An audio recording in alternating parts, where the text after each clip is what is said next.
بسم اللہ الرحمن الرحیم۔ کروڑوں درود و سلام نبی آخر الزمان حضرت محمد صلی اللہ علیہ وآلہ وسلم کی ذات اقدس پر۔ میں ہوں محمد مظہر اقبال۔ موجودہ حکومت شہباز شریف حکومت کا 1 سال مکمل ہو گیا ہے۔ 8 فروری کو الیکشن ہوئے تھے، اس کے بعد وہ جیت کر اور انہوں نے پیپلز پارٹی کے ساتھ مل کر MQM کے ساتھ یہ حکومت بنائی۔ اس وقت جو صورتحال تھی، پاکستان ڈیفالٹ کرنے کے قریب تھا، اس طرح کی افواہیں تھیں۔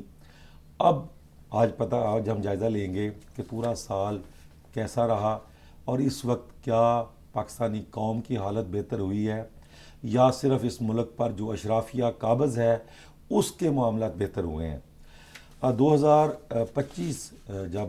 2024 میں جب الیکشن ہوئے تو اس وقت جو معیشت ہے وہ بہت اس کی جو زبوں حالی کا شکار تھی، ہر بندہ پریشان تھا۔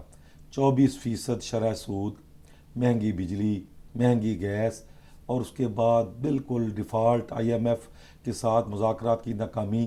پھر اس کے بعد حکومت آنے کے بعد IMF نے قرضہ دیا، اس کے بعد آہستہ آہستہ شرح سود کم ہونا شروع ہوئی، جو اب تقریباً 100% کم ہو چکی ہے، تقریباً 22 سے 12% پر آ چکی ہے، اور آنے والے دنوں میں اس میں مزید کمی کا امکان ہے۔ اچھا، اب ہم بات کرتے ہیں کہ آگے گورنمنٹ نے کیا کیا، وفاقی نے بھی، پنجاب حکومت نے اور دیگر حکومتوں نے۔ شرح سود کم ہو گئی، بجلی IPPs کے ساتھ بات چیت ہوئی، کچھ معاہدے ختم کیے، کچھ نئے ہوئے۔ حکومت کو تو بچت ہوئی لیکن عوام کو ابھی تک ریلیف نہیں ملا۔ بجلی کی قیمتوں میں جو کمی ہونی چاہیے تھی وہ نہیں ہوئی۔ ابھی بھی عوام، صنعت کار، کاروباری طبقہ منتظر ہے کہ کب کمی ہو۔ اچھا، $3.5 ارب کی 1 سال میں بیرونی فنڈنگ ہوئی شہباز شریف حکومت میں، جس میں IMF کا $1 ارب کی قسط بھی شامل ہے۔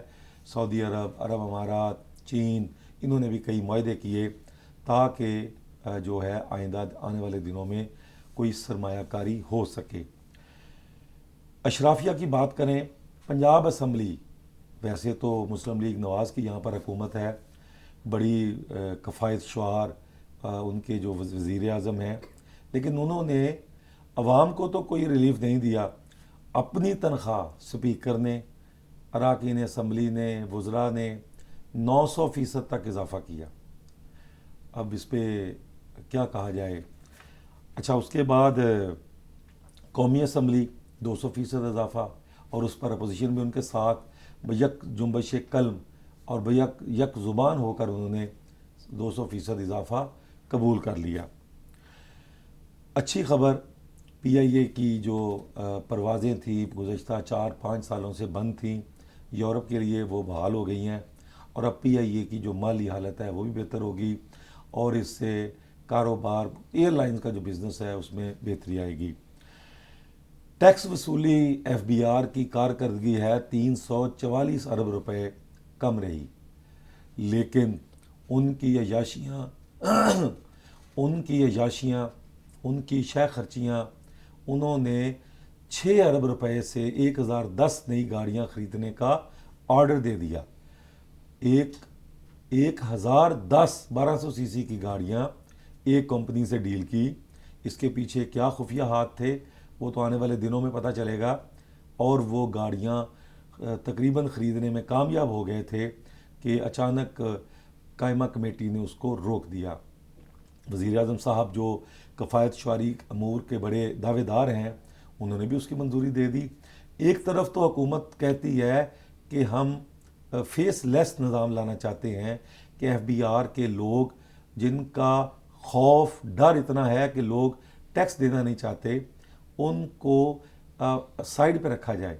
دوسری طرف آپ ان کو گاڑیوں کی منظوری دے رہے ہیں کہ آپ گاڑیوں پہ ٹیکس وصولی کے لیے جانا ہے، صرف گاڑیاں خرید کے انہوں نے عیاشی کرنی ہے، باقی آپ کو پتہ ہی ہے۔ اچھا، اس کے بعد بجٹ میں سرکاری ملازمین کی تنخواہیں تو خیر 35% بڑھ گئیں، لیکن ساتھ ہی ملازمین کا جو ٹیکس ہے، انکم ٹیکس، اس کے سلیب بڑھا دیے گئے خوفناک حد تک، اور وہ اب اس وقت سب سے زیادہ ٹیکس تنخواہ دار طبقہ دے رہا ہے۔ یہ حکومت کی ایک اپنا ہے. پھر چاروں صوبوں نے IMF کو خوش کرنے کے لیے، اور اس کی ایک شرط تھی کہ زرعی ٹیکس لگایا جائے، وہ زرعی ٹیکس لگا دیا ہے، منظوری دے دی ہے، اور اس میں KP کے گورنمنٹ نے بھی منظوری دے دی ہے.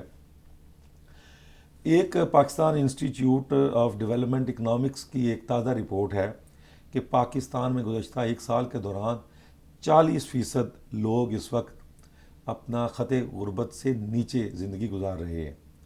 یہ گزشتہ کئی سالوں سے ہے، لیکن اب یہ 40% ہو گئے ہیں، یعنی 1/3 سے زیادہ آبادی آج بھی غربت کی لکیر سے نیچے ہے. یہ افسوسناک امر ہے.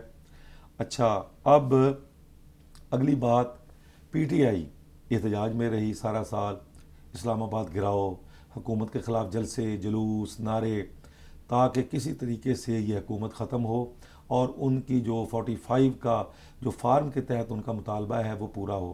لیکن وہ اپنا احتجاج کرتی رہی اور حکومت نے اپنا ایک سال مکمل کر لیا. اب اگلی بات کرتے ہیں کہ اس سال عوام کو کچھ ملا یا نہیں. عوام کو صرف طفلانہ تسلیاں، آنے والے دنوں میں حالات بہتر ہوں گے، آپ کو ریلیف ملے گا. مہنگائی کی شرح 4% پر آ گئی ہے. مہنگائی 42% سے 4% پر یہ گن گائے جا رہے ہیں، لیکن اصل میں یہ مہنگائی بڑھنے کی رفتار 4% پہ آئی ہے، مہنگائی 4% پر نہیں آئی. اچھا، اب ہم بات کرتے ہیں کہ کیا کوئی چیز سستی ہوئی؟